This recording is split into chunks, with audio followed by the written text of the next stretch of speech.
Hi, and welcome to The Working Songwriter, the show where today's best songwriters come to talk shop. I'm your host, Joe Pug.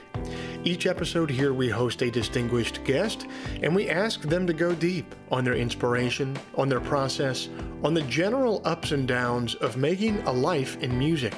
So, whether you're a grizzled veteran, combing through your old label royalty statements with a fine-toothed comb, or else a scrappy upstart, insisting to your local promoter that there were actually 16 people at your last concert.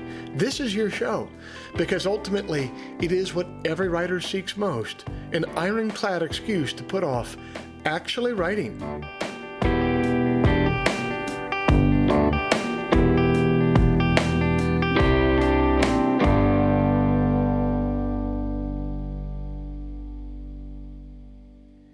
Hey guys, it's the first Friday of February 2023, and I thank you for joining us. This week's show is brought to you by Bandzoogle. Built by musicians and for musicians, Bandzoogle is an all-in-one platform to build a beautiful website for your music. I'm old enough to remember when you had to pay somebody called a web developer to get a website made, and it would always be some guy named Alistair who drove a Kia Sportage with a license plate that was his ham radio call sign, and who was always trying to sell you Dungeons and Dragons dice that he claimed were made out of illegal imported ivory. And old Alistair would charge you about $1,000 for a website that would be obsolete in 6 months. But it's the future now, you guys. That's not how it works anymore. We're allowed to have nice things now. One of those nice things is Bandzoogle. Bandzoogle powers the websites of tens of thousands of musicians around the world, from weekend warriors to Grammy winners. All the features you need for a professional website are already built in: hosting and a custom domain name, dozens of fully customizable design templates, custom landing pages for musicians. This year, Bandzoogle would like to congratulate its members on surpassing $100 million in commission-free sales through their websites.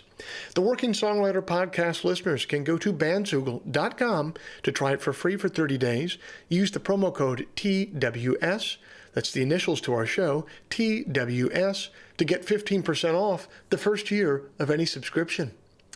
If you'd like to hear some of my music live in the coming weeks, you can check out my tour page, joepugmusic.com/tour, where there are a bevy of new tour dates posted all around the world, from Denver to Seattle to Annapolis, Maryland.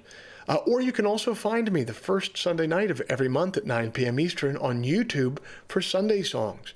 That's a live stream. I'm live. I'm playing tunes live. I'm taking questions in the live chat.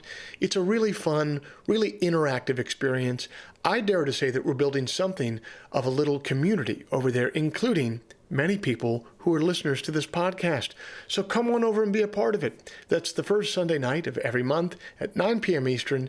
Head on over to joepugmusic.com to click on the live stream tab and set a reminder. Finally, if you enjoy this podcast, if you'd like to help it remain a viable endeavor for me, here's a couple things that you could do to help. First, you could become a supporter of the show over at Patreon. Patreon is a platform that allows you to directly support creative endeavors that you find meaningful. You just head to their site, Patreon. You search for The Working Songwriter, or you search for my name, and then you sign up to kick in a few bucks every month for the show. Think of it as a voluntary subscription, a subscription that you don't have to pay for, but that you choose to pay for because you dig the show and because you won't miss a few bucks at the end of the month. If just 1% of our listenership would kick in the price of a cup of coffee every month, it would make an immense difference. So thank you to everybody who's taken the time and the capital to support the show in that way. If you're not in a position to support the show in that way, it's totally understandable. You could still help us out in a couple of ways that are entirely free. First, you could leave us a rating in the iTunes store, or second, you could simply tell a friend about the show. The simple math on those two things is that they will help me much more than they will be a pain in the ass for you. Okay, I'll end all the harassment there. It was a pleasure to talk to William, and I hope that you guys enjoy our conversation.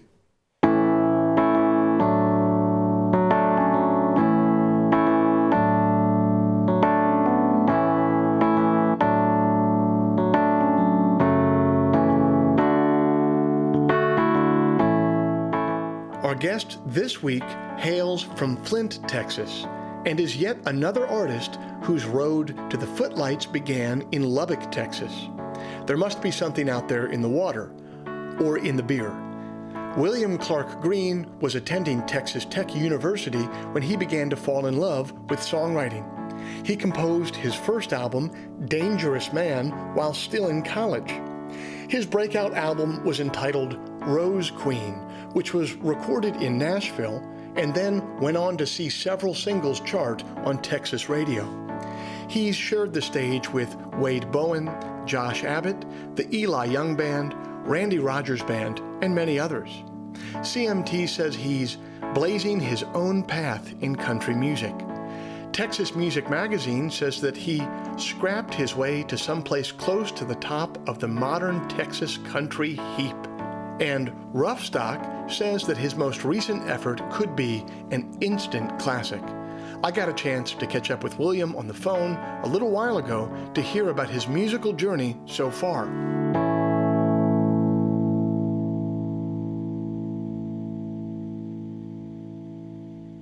William Clark Green, thanks so much for being a part of the Working Songwriter Podcast. You grew up in Texas, but specifically in East Texas, outside of Tyler. What kind of music was knocking around there in East Texas when you were growing up that inspired you?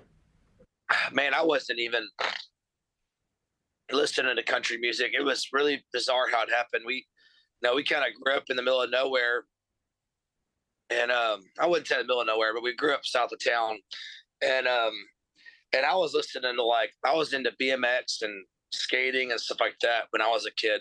It was like, it took moving to the city after sixth grade year. Once we moved to the city, I completely switched. And then I started working on ranches and stuff like that. And, but for me, it was Willis Town Ramsey. That was the one record me and my dad had that I absolutely loved. And I probably started listening to that record when I was probably in sixth grade. And that's what got me listening to all the songwriter music, got me into Guy Clark Loud, Love It, all that stuff. Yeah, he's a real example of that. Everyone says that your freshman record, your initial record, a lot of people get that one perfect and then fall off after that. He avoided that by just putting out a perfect freshman record. And then did he never put out another record after that? Or did it just take like 50 years? What was the story with that? Don't know if this is the truth or not, but I've heard he's recorded four other records, but trash canned them all. So, I don't know. He has a quote. He has a famous quote when people ask why he doesn't come out with another record. He says, "Well, what's wrong with the last one?" What's wrong with the first one? Yeah. Man, I don't know. Making four records just to shit can them, it's either one of two things. It's either like the height of integrity, or it's either the height of neuroticism, and I'm not sure which one it is. I think it's both. I'm a huge fan of his. He had 4 number 1 Billboard songs on that record that other people recorded. Muskrat Love, Satin Sheets. I forgot the other. I forgot what the other 2 are. But man, that record was just, top to bottom. It's probably one of the few records that I listened to that I know listening to front to back, but I don't know how to play the songs. Most like I'm also a huge Chris Knight fan, but I could play you any Chris Knight song. Like, I could sit here and you could save a song and I could figure it out, or we could be playing it within a minute, if I could just figure out what the first word was. But with Willis's records, man, he's a really, really, really good guitar player. And apparently he played every instrument on that record too. And it's a really hard record to learn how to play. That's really interesting. So you were doing like the BMX and skating thing. Does that mean that you were listening to all the music that was attendant with that, or you just weren't? Music was just not a thing for you before Willis Allen Ramsey? I mean, it was Red Hot Chili Peppers was big. Yeah. I remember, and plus I had an older brother that was 5 years older than me. And he was into a lot of that stuff. And so it was just kind of like that, trying to be him until I figured out, what I really was all about. And, but yeah, it was pretty heavy stuff. I remember listening to Tool. I remember even listening to like Marilyn Manson back in the day and stuff like that. So Yeah. Man, that's pretty cool though that you found that's a pretty sharp left turn because all the stuff that you're describing there, in the late '90s, I'm a '90s kid too. All that stuff was like straight up mainstream culture, so it was just in the water. When you turned on the TV, it was there. When you turned on the FM dial, it was there. What you're talking about with the Willis Allen Ramsey stuff, like I know that he's big in Texas, but that's still like it's still kind of some underground stuff that you kind of got into there. Wasn't big in Texas at all. And my dad is such a music guy. I mean, my dad listens to, I can't describe my dad's taste in music, but my dad listens to everything from like Garth Brooks to the Doobie Brothers. He's big, I mean, right. Like dad loves Ry Cooder. He loves Oh yeah. like the people that like my other buddies' dads like all love Zeppelin, right? But my dad didn't really like Zeppelin. He always liked he liked Skinner more than that. He liked the ones that were less popular, kind of like my dad never was a Beatles or Stones guy. He always like I said, he loved the Doobie Brothers and he loved. My dad also loved Garth Brooks. Loved had a David Ball record. I remember growing up. My dad has a really good taste in music. It was all over the map. Yeah, it's a trip, and some of it rubbed off on you. When did you listen to those records, you start getting into like that? You almost described like a holy trinity of Texas songwriters there, right? Like Willis Allen Ramsey, Lyle Lovett, Guy Clark. I guess you could make a lot of different holy trinities from Texas songwriters. But when did you decide that you were not just going to listen to it, you were going to be a part of it? Uh, you know, well, I was in eighth grade. Well, I moved, or seventh grade. I moved to College Station from Tyler in seventh grade, and I listened to music. Music was as a kid. I mean, it's a part of your everyday life. I mean, it's 50% of what you care about. Yeah.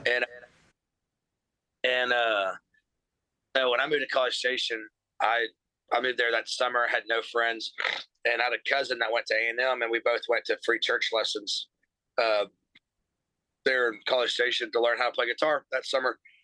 And as soon as I was trying to learn, anything I could get my hands on.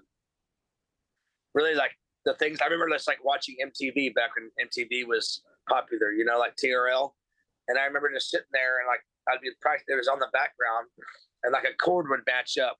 Like I'd be practicing, and a chord would match up with what's saying. Then I found out that 95% of all songs written were those five chords that I already knew how to play.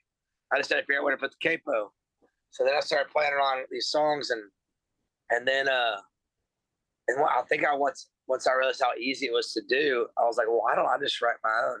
I started writing pretty much that seventh, eighth grade year, and it was a super private deal that I did. I don't even think my parents knew that I was writing songs, but I was, and yeah, that's just kind of how it just happened super naturally, and it wasn't like I wasn't anything I was trying to share. It wasn't anything that I was thinking that was going to be a success. I didn't think it was going to be a career. I thought being a songwriter, I thought guys, that I thought guys were all. I thought everyone that had a record was loaded. I didn't. I thought it was just like. I always describe it this way: like when your football coach in high school says, none of y'all are going to make it to the next level. This will be your last year. Only like two of y'all will. So focus on your grades, focus on what's important. I always thought it was something that was so impossible. It happened to a select few. And I really didn't realize that there was this underground scene really until like my senior year of high school. And you could actually make a living doing, this underground thing. You didn't have to be on the radio. You could actually survive. I don't know. It was really bizarre. And this was like so weird because the internet was so fresh back then. It wasn't, everyone had computers kind of, but not really, like you couldn't Google and see what a place looked like. It's just a really bizarre time to like, I remember when I moved to Lubbock in high school, after high school, I had no idea what it looked like. This is Facebook or Instagram. You couldn't like you just kind of rolled up on it and you're like, what, it's just a bizarre time. We do really take for granted now the ability that we have to like basically publish our own music. Because what you're talking about there, being in high school when all of us, of roughly the same age, you had like dial up. So there'd be like one computer in the house that maybe had an internet connection that you could get on like 45 minutes a day on. And there was no way to like publish. If you wanted to publish music, you're going to have to go to Nashville or Los Angeles, basically those two places, and get someone to pay for it and get it, recorded and get it onto airwaves, which is just like this really Byzantine process. You have no idea how it works. We take for granted now that, probably no one will listen to it if you just upload something to Spotify on your own without a team or anything like that, but you can still upload it to Spotify, and that's not nothing. Yeah, the accessibility. You can record. In high school, we had a little computer microphone. It was like, I remember, like this big, and we try to position it, the perfect location in the room where we could, it sounded the best. And that was a big deal to be able to, and then burn a CD, put that on a CD was like, whoa, like, yeah. So it's kind of crazy. And then, yeah, it's, I think that's why you're seeing so many guys pursuing the career now, because there's a blueprint. Back when we were doing it, there was no blueprint, or I didn't know anybody that really did it. And I just played shows and figured it out, as we went along. And now you can just Google it and you have, oh, cool, there's ASCAP, BMI, and these record companies here. And, oh, this is their address. And this is the person you need to talk to. Oh, and this is what he looks like if you ever see him at a bar. It's so easy now, I know. Yeah. Well, it's easy, but then the problem, everything's a double-edged sword though, right? Because now the problem that you run into if you're pursuing it seriously is that there is a lot of noise because so many people can publish. You know what I mean? So many people can try to throw their hat in the ring when maybe they shouldn't have. So it's easier than ever to get it out there. I feel like in some ways, though, it's harder than ever to get a bunch of eyes on it all at once. I think it's the two similarities of the past and the present is time. Time takes care of the people that aren't in it. Like they quit. They don't go. They get, the guys that don't seem to always find success at some point somewhere down the line. So, no, they do. Man, you unlocked a memory in me there that I haven't had in years, and that is you talked about like not only being able to have the computer microphone, but the ability. Really, you can't underestimate the ability to burn your own CD, and you just unlocked this memory in me. I remember going to a studio and paying my $150 to record something, and then at the end of it the engineer was like, do you want to take a CD home? And I was like, wait, you mean a CD of what we just did right here right now? Like I couldn't process it, man. No, it was I had a Spanish teacher, which I failed her class 3 times in a row, but her husband had a recording studio in the back of his house, and I remember I recorded. That was my first recording studio experience, and I don't have that music anymore, which is a shame. Yeah, are you sure he doesn't have it? Come on, he probably has it lying around somewhere on like a floppy disk or something. I'm sure he's dead by now. I'm 36. I was 16. So that's 15 years ago. He's probably in his 50s or 60s back then. Yeah. I don't even know. Wouldn't even know his name or where that was. Yeah. Well, maybe in the same token, you wouldn't want it. Well, no, I guess you'd want to hear it. So you get up to after high school, you get up to Lubbock to go to school. Lubbock. You want to talk about another place that has Texas music history. It's rich up there. Everything from Buddy Holly to like the Flatlanders and the Red Dirt scene up there is huge. What kind of scene did you get plugged into when you got up there to play music? I didn't. I didn't get plugged into a scene, and not until I was 8. Well, I moved there when I was 18, and I went potluck on this house, and one of the guys in the house was a songwriter. But he played this hotel bar called the Recovery Room. In the Recovery Room, there was no scene. It was a gig. It was a Monday night gig. Uh, it was a place people underage drank at. I mean, that's so you go, and it was like a hotel bar. The best way to describe it would be like a shotgun style bar, like a tour. It'd be like playing inside of the back of a tour bus, and there's seats lined up, and there's not much, there's nothing to it. It was all these old chairs, it's just a hotel bar, but they let people. I wouldn't say let people.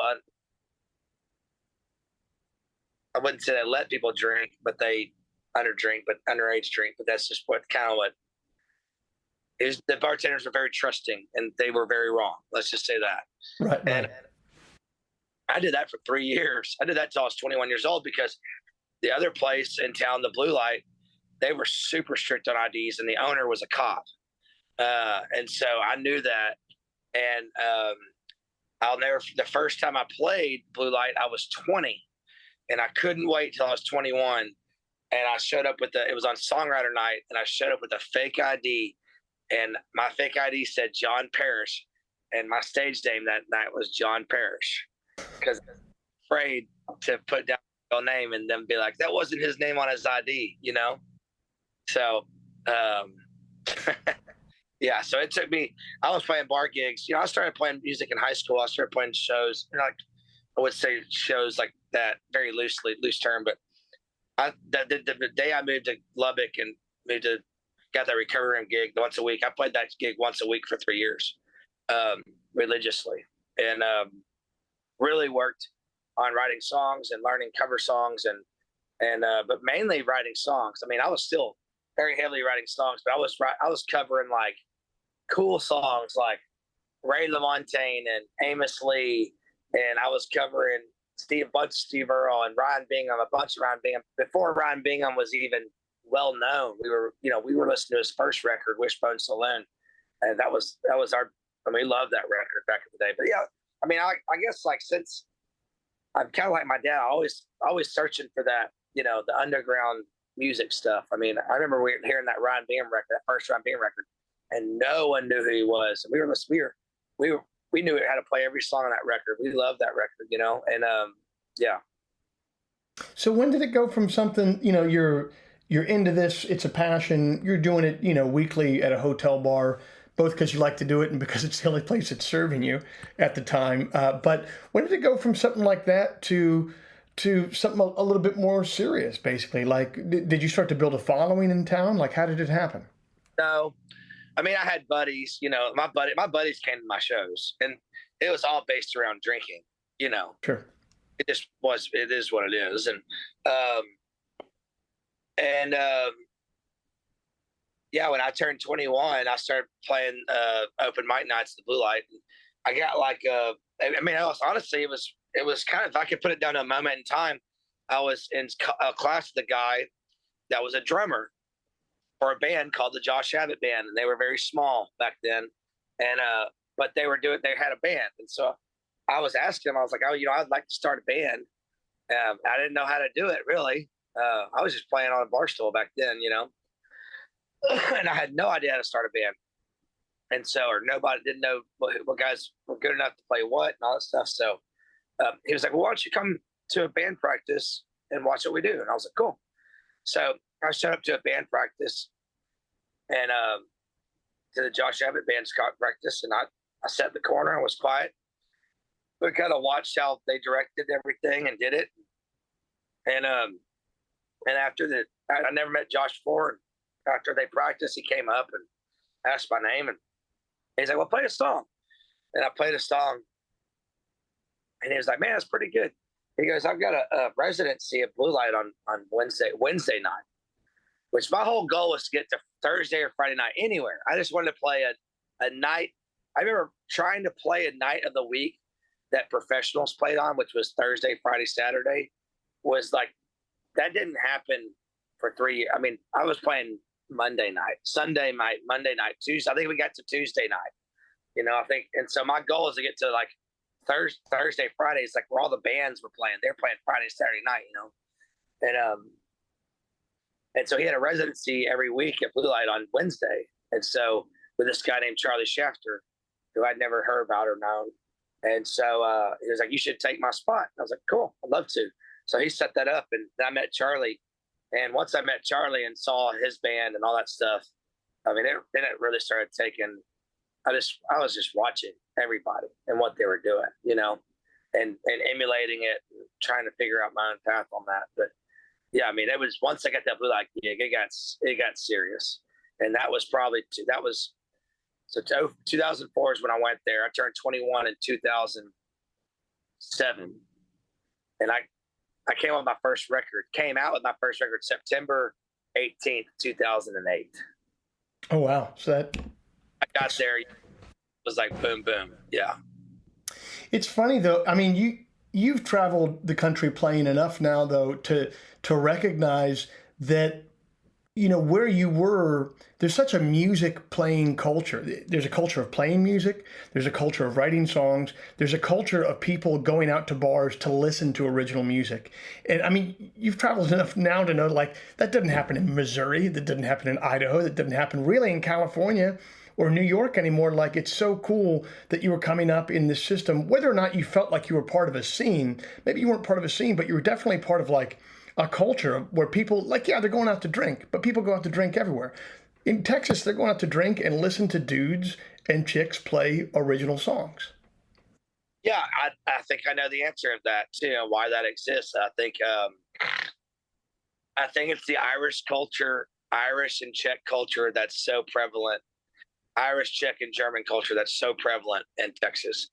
I think that's exactly what they do in those countries, and that's pretty much the majority of our immigration was that back in the day, and I think it happened. I really do. Yeah, and Lubbock's an interesting place because it's one of the hardest places to play. It's known as the 1,000-yard stare. You play music and no one paying attention type place. And but once you grab them, it's awesome. But Lubbock's a really tough place to learn because it's really hard to get people's attention when you're first starting. So, but it's seeing that foundation of the Buddy Holly, the Mac Davises, and obviously Wade Bowen, Pat Green, Corey Moreau, all those guys that kind of came before us. And I think it was just like once I realized it was possible, and then once I came out with my record, and people were like, "Man, this is really good for a first record," because everyone back then were doing $5,000 records, and they were not good. They were not like they were like. So that would be the biggest difference between like the Willistown Ramsey age, because those first records, there were so few recording studios that they all sounded good. I was at the era of like there were recording studios that should not have been them. You know what I mean? And like they were, it was kind of that era of like people were just there was recording studios everywhere, but no one finding a really good one was really hard or really expensive. And if you ever make a budget record for $5,000, it's gonna sound like a $5,000 record. And so yeah, I took out a loan from Bank of America and found this guy named Alan Crosland, who was a very talented guy, especially definitely underpaid, overqualified, but lives in this super small town in West Texas, and that's just kind of what he does. So, but that was a blessing because my record sounded better.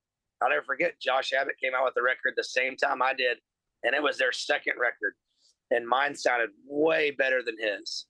Now his was way more successful, but he was pissed because he was like, "Why does Will sound so much better than mine?" And then I was like, "Holy crap, I can do this!" Like there's something.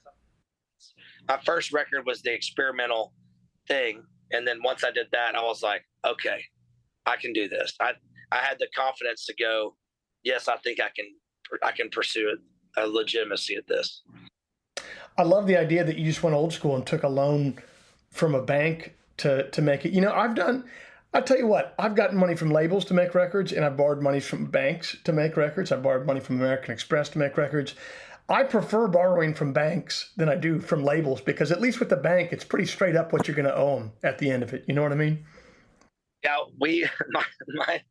my Bank of America loan, I think, was 13.5%. Woo! And I paid it off.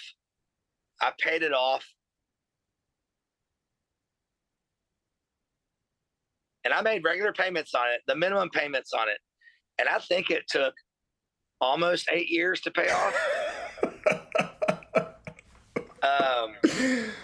I paid off 2 other records.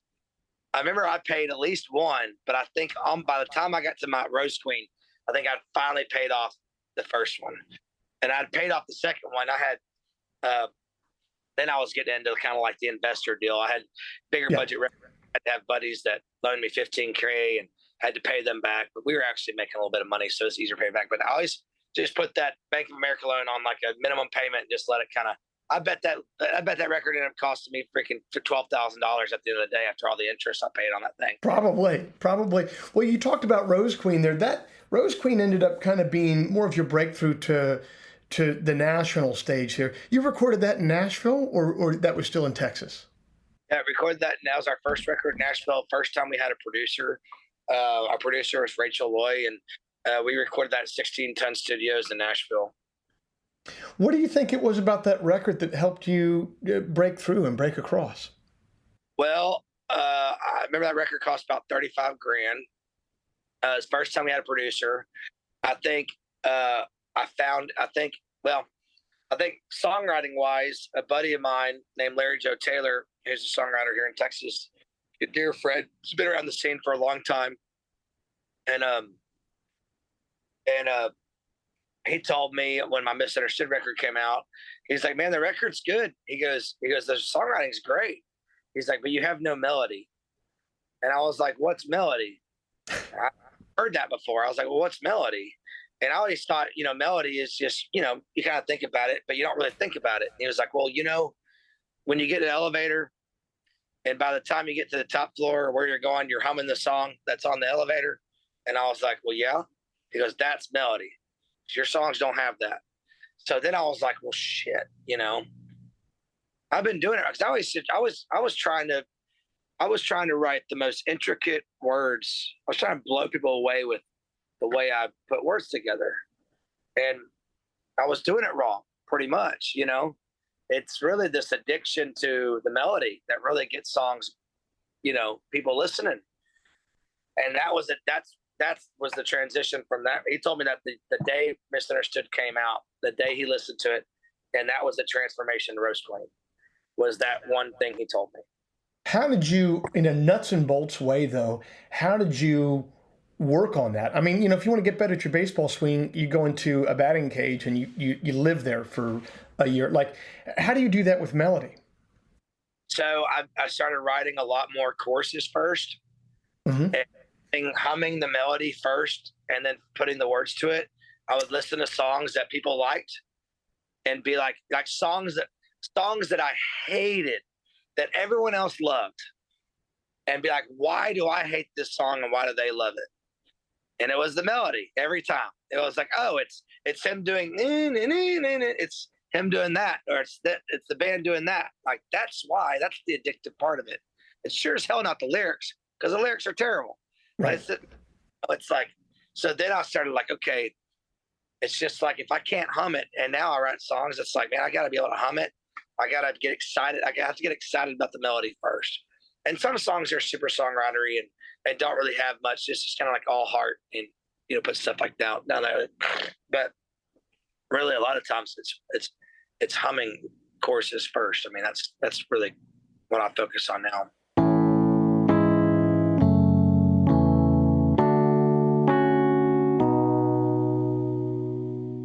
Are you stuck in a rut?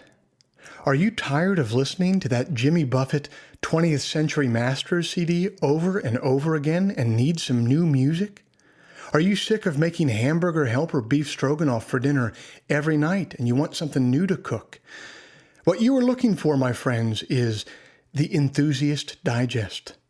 That's my monthly newsletter, which arrives in your inbox the first Sunday morning of every month, bursting with musical recommendations, poetry selections, recipes and cooking techniques for my favorite dishes, and items of general interest culled from the vast cesspool that is the internet. The Enthusiast Digest is free to subscribe to. If you dig the poetry that you hear on this show and the artists that you're hearing from, you'll dig the newsletter because I approach it with the exact same sensibility of curation. Go to joepugmusic.com/newsletter today to sign up for free. That is joepugmusic.com/newsletter. It takes approximately 15 seconds to sign up for a free newsletter that will enrich the first Sunday of your month with a veritable cornucopia of new and delightful recommendations. That's the Enthusiast Digest, the first Sunday of every month. Sign up for free at joepugmusic.com/newsletter.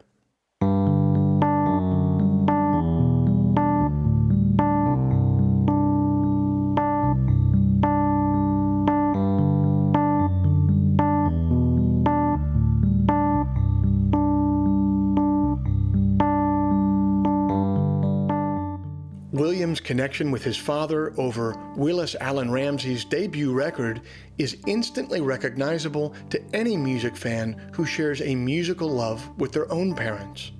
I'm sure William will be dusting off that album for his kids when they're old enough to appreciate it. And there's a wonderful poem that speaks to the profound meaning which all of that parental water under the bridge can carry. It's by Alden Nolan, entitled Subway Psalm. It's the first storm of the winter and the worst since 1888, the girl on television said. I keep slipping in my leather-soled shoes. Twice I've turned into a windmill in my efforts to keep from falling. At the top of the stairs leading down to the subway, Johnny watches me, not just with his eyes, but with his arms and legs. He'll do his best to save the old man. That's how I must have looked at him when he was 5 or 6 years old. Now he's 26, and it seems we've traded places. Why are you laughing? He asks me. The honest answer is, because you look so funny standing there like that, my beautiful son. And because I've loved you for such a long time, and because this is the finest storm I've ever seen, and everything is exactly as it should be.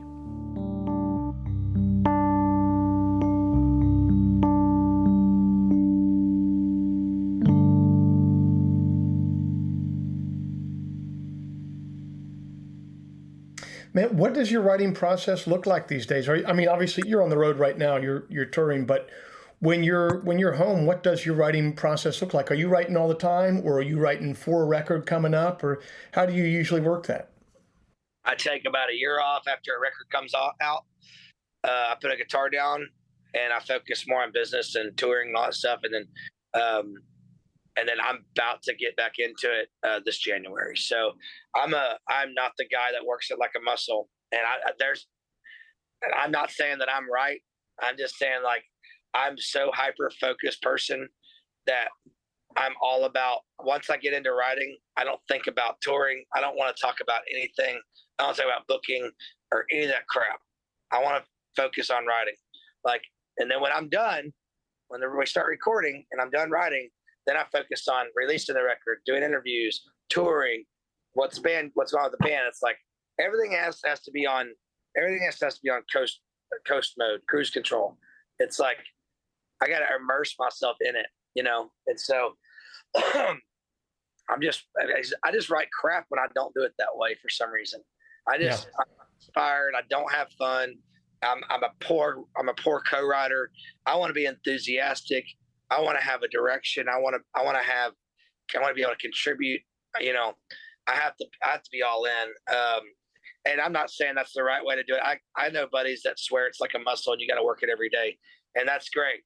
That's not me at all. I can't sit there and just hammer out songs all day. I would rather give an idea my full and undivided attention and weeks of thinking about it than just coming up with an idea, which, I mean, I'm not saying it can't work that way. It works that way all the time, but it's just, yeah, I can't tell you how many songs that I've had an idea for, gone into a write, and at the end of the write, I've been like, hey man, that really didn't go the way I wanted. Would you mind if I pursued this idea with someone else, and, kind of scrap what we did? And everyone's always like, yeah, sure. If it's my idea, I'm hoping I continue that. It's like,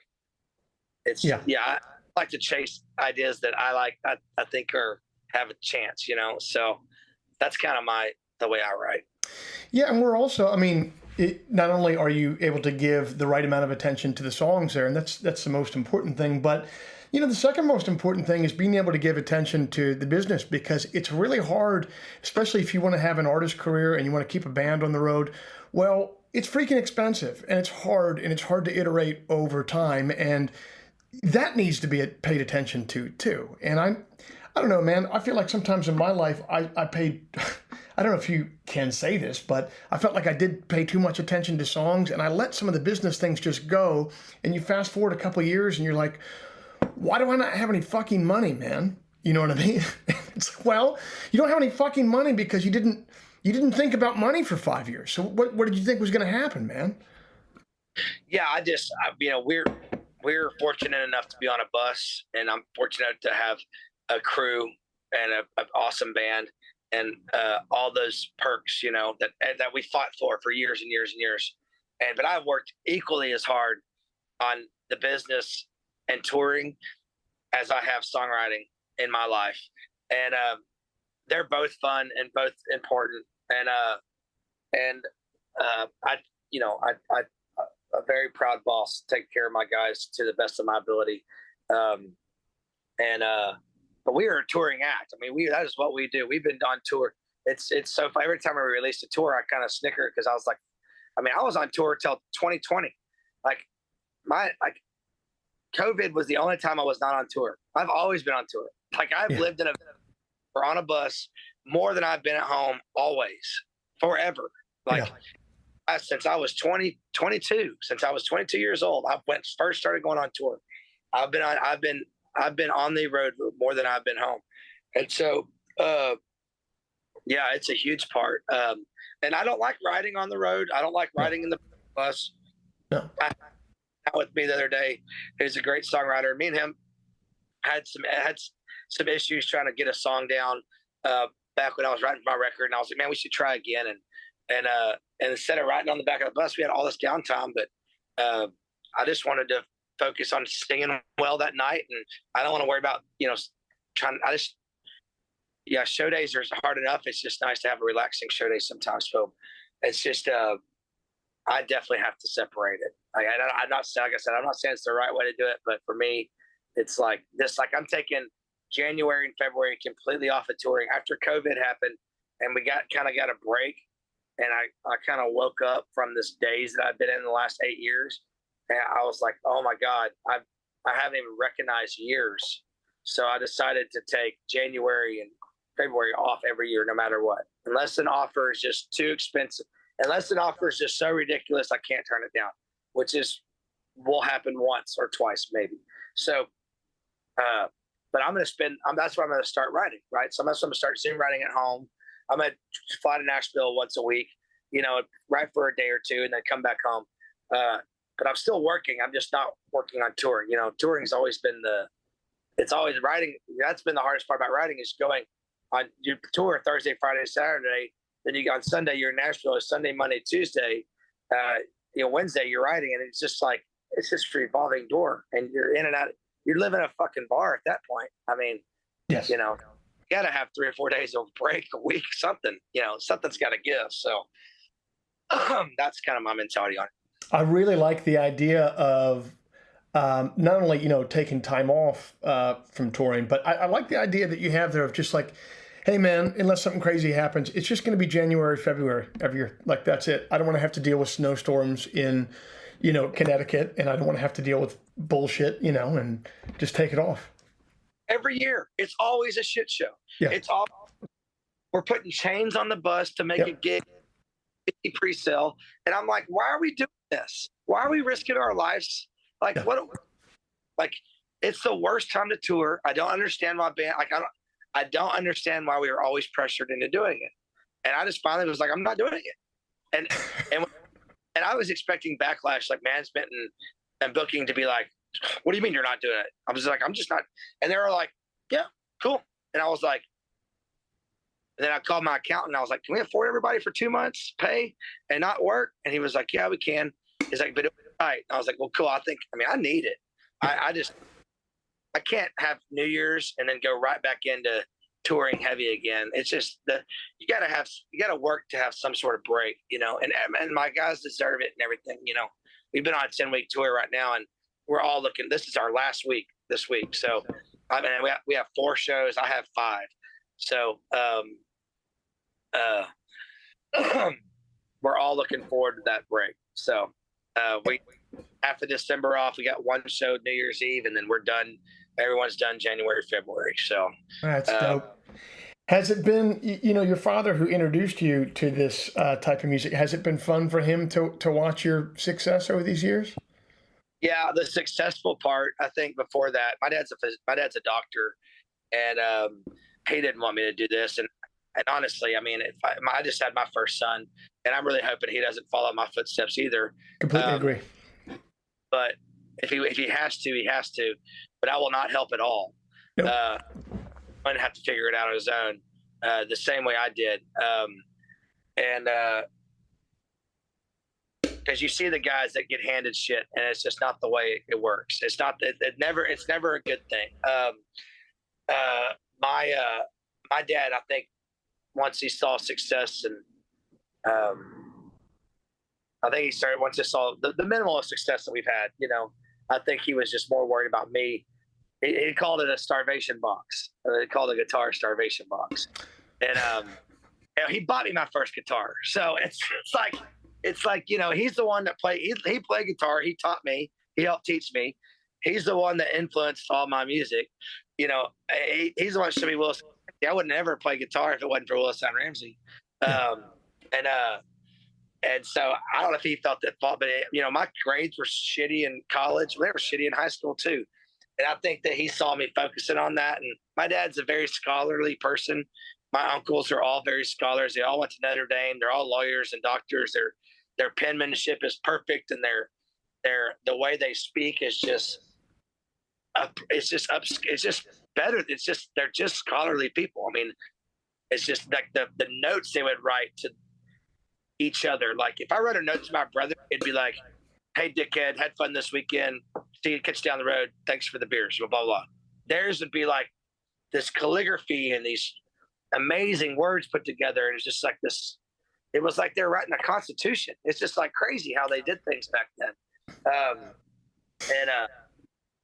And he definitely felt. I think he felt at fault, and because he encouraged me to learn the guitar, but he didn't think I was going to take it like that. And yeah, it was my main focus from 9th grade to now. I mean, it's not even really guitar; it's really writing. I mean, I'm still not very good at guitar, but I've really always been about writing.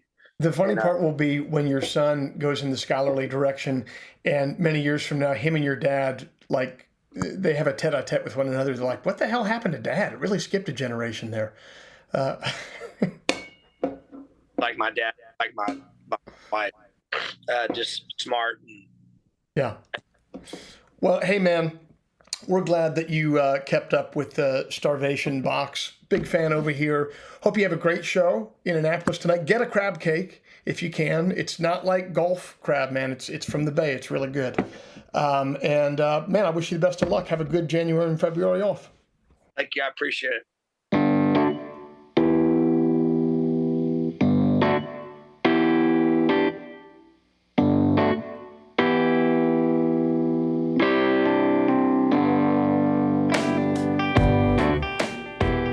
This week's show is brought to you by Bandzoogle. Built by musicians and for musicians, Bandzoogle is an all-in-one platform to build a beautiful website for your music. Use promo code TWS, the initials of our podcast, TWS, to get 15% off the first year of any subscription. William Clark Green's latest album is entitled Baker Hotel, available everywhere music is sold or streamed. If before we meet again you sit down to write, please remember, an expensive drug habit is not a song, a compelling Instagram account is not a song, and most importantly, reverb is not a song. So let all that take care of itself, and for you, just keep your eye on the song.